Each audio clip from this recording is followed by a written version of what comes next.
So let's first review the ups and downs of their relationship to understand how Zhang Youxia dethroned Xi Jinping. Honestly, I don't think it's his choice, but it's his fate, just like Xi Jinping had always feared. And once I explain it, you will understand why General Xu Qiliang has died and why the other vice chairman, He Weidong, has disappeared. So let me give you a little history on Xi Jinping's relations with his vice chairman. So when Xi Jinping first came to power, the PLA was led by generals loyal to Jiang Zemin, while Hu Jintao was being sidelined. Learning from Hu's lesson, Xi Jinping decided to clean out Jiang Zemin's influence and build his own class of military leaders. He relied on Air Force General Xu Qiliang. Xu was a decorated pilot and former PLA Air Force commander.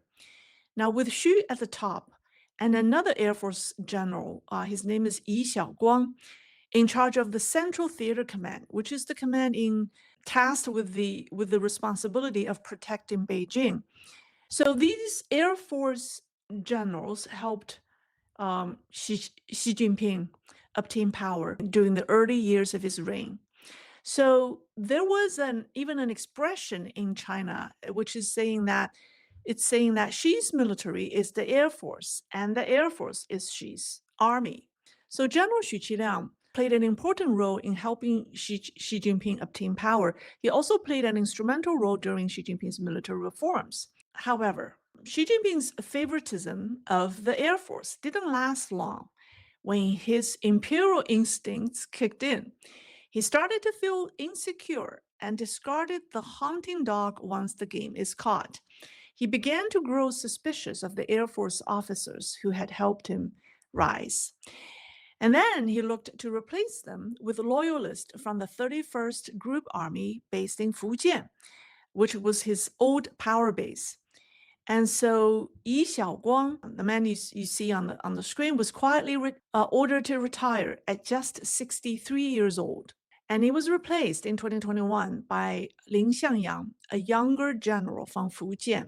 So in this transition, Zhang Youxia rose to prominence.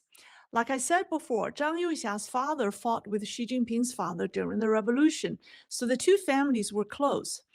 And like Xi Jinping, Zhang is a red princeling. Zhang thus became Xi Jinping's closest ally in the military, and the two worked closely.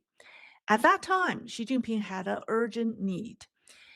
Now, Xi Jinping had never trusted his bodyguards, managed by the Central Security Bureau, or CSB.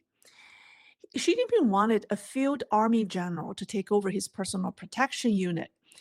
So he turned to Zhang Youxia for help. Zhang Youxia recommended General Zhou Hongxu. Now, General Zhou Hongxu was formerly artillery regiment commander of the 40th Army and then deputy chief of staff of the Northern Theater Ground Forces.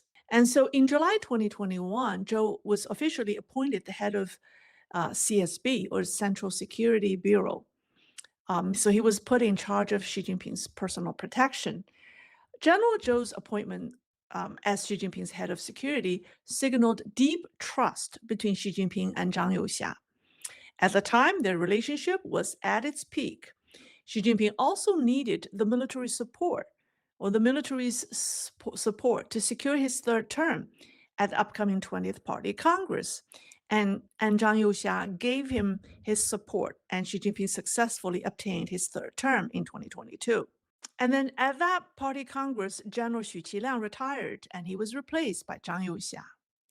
But the power dynamics shifted again when Xi Jinping suddenly realized that Zhang Youxia had grown too powerful. Now let's compare Xu Qiliang and Zhang Youxia. The two generals are strikingly different. Xu Qiliang came from an ordinary family and is said to be very good at maintaining good relations with superiors.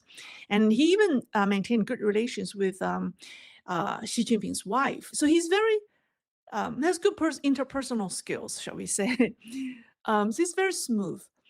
Otherwise, he wouldn't rise to the top. Zhang Youxia, however, is different. I mean, he was born into a powerful military family, and he was a princeling. I mean, he is a princeling. He's a war veteran and rose through the ranks steadily through merit. So therefore, I mean, Zhang he's well respected in the PLA and is said to be very confident. Now, there is something about him that made Xi Jinping very, very nervous. And let me talk about the CSB, the Central Security Bureau, right, the agency that handles Secret Service for the top CCP leaders. The CSB had long been under Jiang Zemin's control, and Jiang's trusted guard, his name is Yu Xigui. So this man had remained in charge well past retirement by manipulating his titles. He stayed in power as the party's secretary while using his former subordinate Cao Qing as a puppet director who oversaw Hu Jintao's security. And then when Cao Qing outlived his usefulness, Yu Xigui replaced him with a younger puppet, that is Wang Shaojun, who oversaw Xi Jinping's personal security.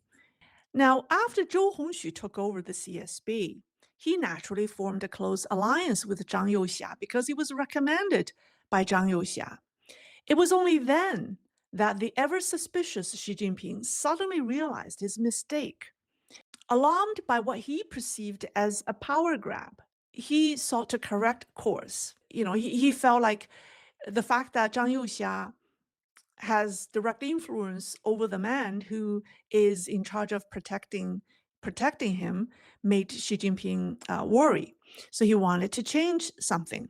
So his solution was to bring back Wang Shaojun from retirement, his former head of security, and this time in the role of an advisor to the CSB to work alongside General Zhou and help reassert control. So in January 2022, Wang Shaojun was seen in public again. Right after, he retired and then he reappeared, attending a senior leadership seminar in Beijing. That was in January 2022. Then in April 2023, a year later, he suddenly died. Official reports claim that he died of illness, but the announcement came nearly 3 months later, which was very unusual. That delay sparked widespread suspicion that Wang's death was unnatural, or his death was the result of foul play. However, the direct impact was that after Wang's death, the control of CSB was fully under General Zhou Hongxue, right, the man recommended by Zhang Youxia. So now we know whoever controls the CSB controls the top leader. CSB has been an extremely important security arm within the leadership. So this gave Zhang Youxia an advantage in his ultimate fight with Xi Jinping. Meanwhile, Zhang Youxia also has the support of other Red Princelings who are retired generals, like General Liu Yuan, who is the son of Liu Shaoqi. So all of this makes Xi Jinping begin to grow paranoid about Zhang Youxia's growing influence. And most dreadfully, Xi Jinping is very superstitious. He believes in supernatural powers and prophecies. So there's a famous Tang Dynasty poem that many believe predicted Xi Jinping's downfall. So it says, there was a soldier with a bow who uttered a white-headed man. He ambushed with a golden sword at the east gate. The warrior entered the palace through the back door. And then what's even worse is Xi Jinping's name corresponds to the white-headed man, as I illustrated here for you. White feather is Xi Jinping, is the name Xi in classical Chinese character. And then Zhang Youxia's name is precisely warrior with a bow. And then, by the way, former Premier Li Keqiang and then the current Premier Li Qiang, their name also has a bow. However, no one has a name whose all three characters reference the prophetic poem about, but Zhang Youxia's name. So you see, Xi Jinping and Zhang Youxia's power struggles culminated. It's just one thing leads to another, but it ultimately culminated last July when Xi Jinping suffered a fateful stroke, and Zhang Youxia seized the moment and took full control. He invited party elders to step in.